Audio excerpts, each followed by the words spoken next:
There are moments in life that split everything into two halves, before and after. For sisters Clara and June Whitmore, that moment came on a foggy morning in the mountains, the day the world swallowed them whole. Clara was 17, sharp-minded, cautious, and protective. June was 12, restless, curious, and full of the kind of fearlessness that only youth allows. They lived in the small mountain town of Ash Hollow, where pine trees brushed the clouds and the wind always smelled faintly of rain. Their parents ran a small gas station off Route 47, and life was quiet, predictable. Until the summer of 1972, the summer everything changed. It started as a trip that was supposed to bring them closer. Their father, Daniel, had been working long hours. Their mother, Ellen, had fallen ill earlier that year, and the family had grown tense, quiet, and frayed at the edges. Clara thought a hike through the Cascade Ridge Trail might do some good. Just her and June, no parents, no distractions. She'd packed sandwiches, a compass, and a map she'd studied a dozen times. June packed candy and her favorite sketchbook. The trail was bright that morning, the sky washed in gold. Birds called from the trees, and for the first few miles, laughter filled the air. June stopped every few steps to draw wildflowers or collect strange-shaped rocks. Clara teased her, saying they'd never finish the trail at her pace. June stuck her tongue out in reply. By noon, they reached the summit ridge, a breathtaking view of valleys and rivers stretching endlessly into the horizon. They sat together on a rock, eating peanut butter sandwiches and watching clouds drift. June leaned her head on Clara's shoulder and said, "One day I'm gonna live up here. No noise, no people, just trees." Clara smiled. "You'd get lonely." "Not if you came too," June replied. That was the last easy moment they had. The fog rolled in quickly, a creeping wall of white that swallowed the trees. Within minutes, the trail vanished. The air turned damp and cold. Clara packed their things and told June they needed to head back down before dark. But somewhere along the descent, they missed a turn. The compass spun wildly, disoriented by the iron-rich soil, and the map blurred from the mist. They walked for an hour, then two. The fog thickened until they could barely see 10 feet ahead. When they finally stopped to rest, June looked up, her voice trembling.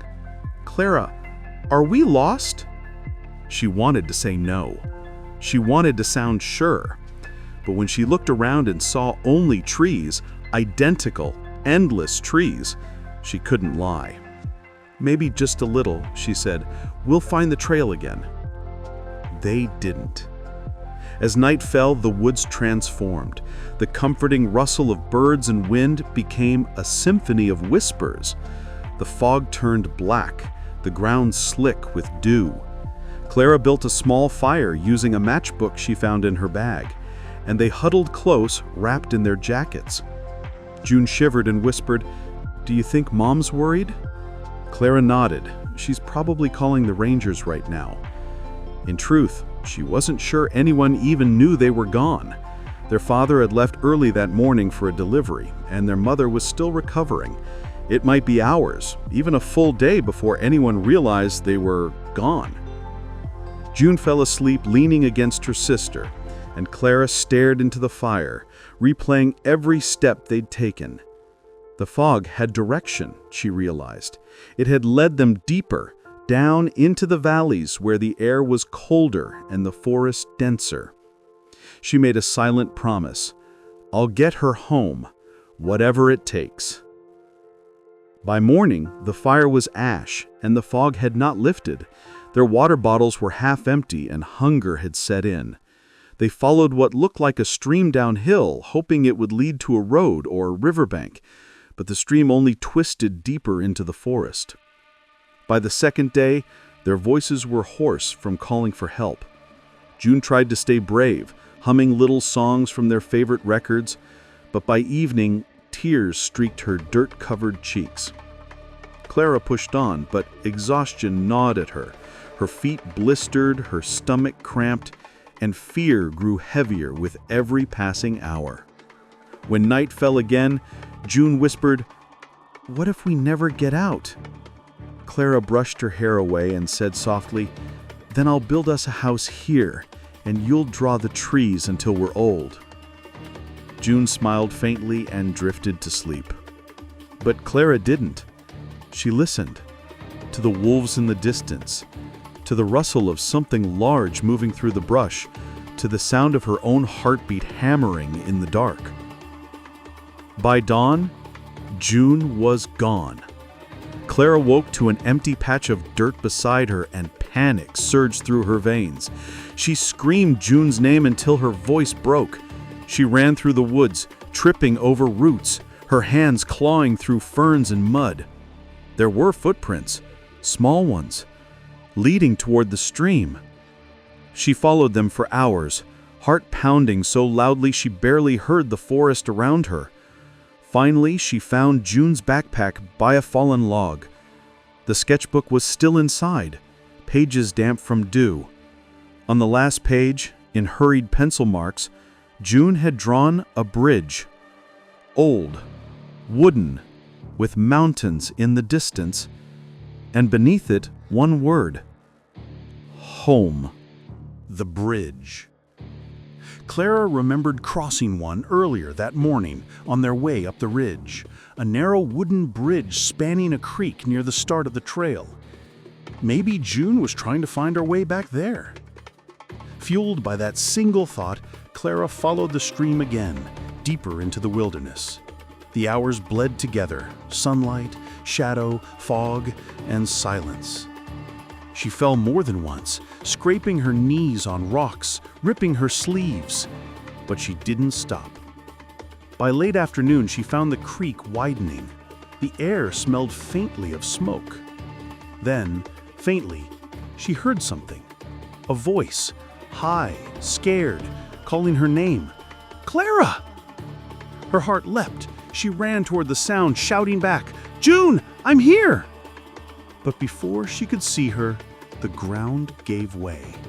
The slope beneath her feet crumbled into mud, and she tumbled down a ravine, crashing into roots and rocks until she landed in a pool of icy water below. Pain shot through her leg.